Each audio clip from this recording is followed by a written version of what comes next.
Alright, a very warm welcome back everyone. Let's talk about another beat. And in this case, I want you to focus on the drums for a second. And maybe you get a feeling of what this song is all about.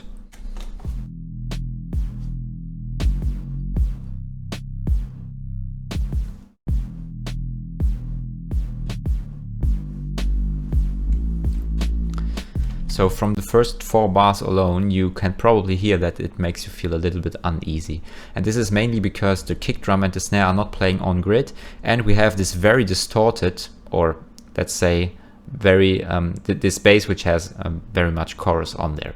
So the reason for me using a snare and especially a bass drum and especially a snare that is not playing on grid is because I exactly want you to feel like this.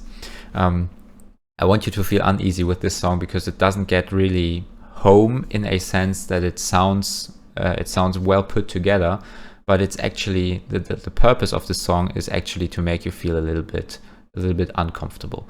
And to achieve this, I've used a bit crusher on the kick drum. So basically, this is what it sounds without. So basic kick drum pattern. And with this bit crusher, you hear some sort of distorting in the kick drum itself. And this is why I went for this for this bit crusher, just to make you feel a little bit more uneasy and uncomfortable.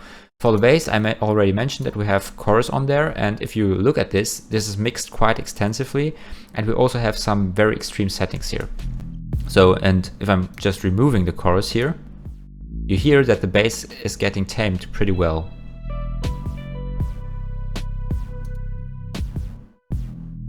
And when I'm putting this back in, the whole bass gets a little bit more distorted, and of course this is due to the chorus. Also you hear that the melody is starting to play. In this case this is the guitar, and we also have a strummed guitar which is coming afterwards. So maybe let's take a look at these guitars in a little bit more detail. So for the melody, there's not that much happening. You have a compressor which is compressing the signal, of course, make it a little bit more accessible, a little bit more a little bit less dynamic, and we have a magneto which is just adding some saturation to this. And on the other hand, we have the strummed guitar pattern in this case, which uses guitar rig, a gate, dot tube, and a low pass filter. No, not low pass, low cut filter, sorry. So guitar rig is basically making this guitar, let me move this over, more electric. Right, and on the other hand, you have a gate which is then cutting all of these tails of this electric character. Afterwards, you have a dot tube which is just adding saturation, and finally, you are going to remove the low end below 50 Hz just so it does not interfere with my bass and everything else. Speaking of the bass, this frequency equalizer here reacts to the kick drum and dampens the sound, or the sound of the low frequencies every time when the kick drum hits, just so you can make room for the kick drum. So very classic approach on sidechaining there.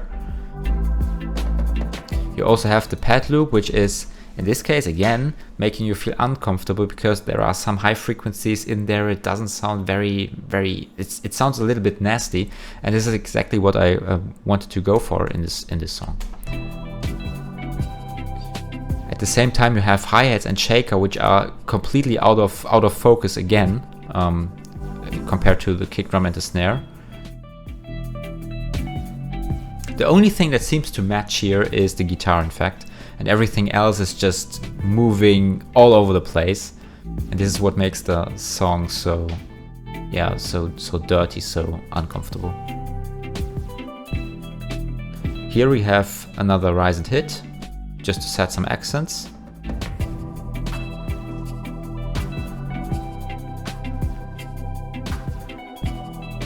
And this is basically everything that happens here. So now we have some other things here. The drums are playing all the time.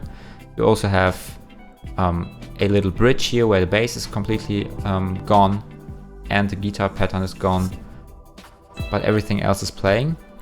So maybe we should look at the effects now. So bit crusher, we already talked about this. We already talked about the compressing thing here. Also for shaker and claps, the same thing applies because I wanted to tame them.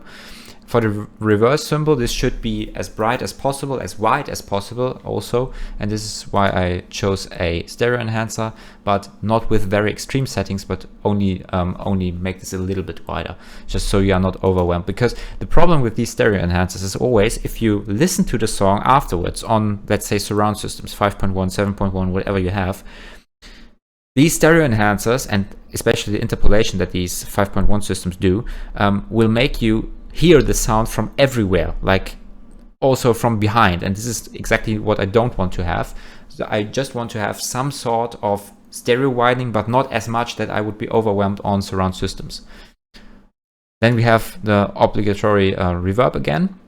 For my drums, we talked about the guitar again, and the pad loop is again high passed, so in this case low cut. Again at 50 Hertz, just so it does not interfere with my bass.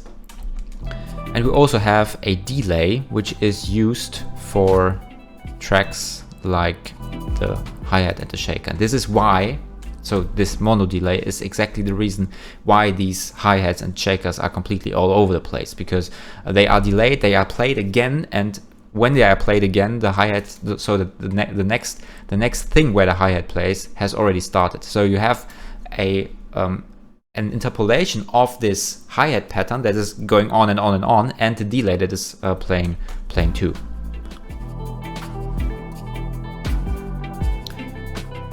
And everything else is just pretty basic. You have some effects, and the mono delay here, other effects are not used. And this is it for this song. And it is again, I'm saying this again, it is meant to make you feel completely uncomfortable and worried and everything else. And here you should imagine again, at bar 45 you have a fade out, which is then concluded at bar 52 end. So basically when bar 53 starts, the complete song is done. Yeah, I think this concludes it for today. I'm going to see you in the next one, and stay safe until then.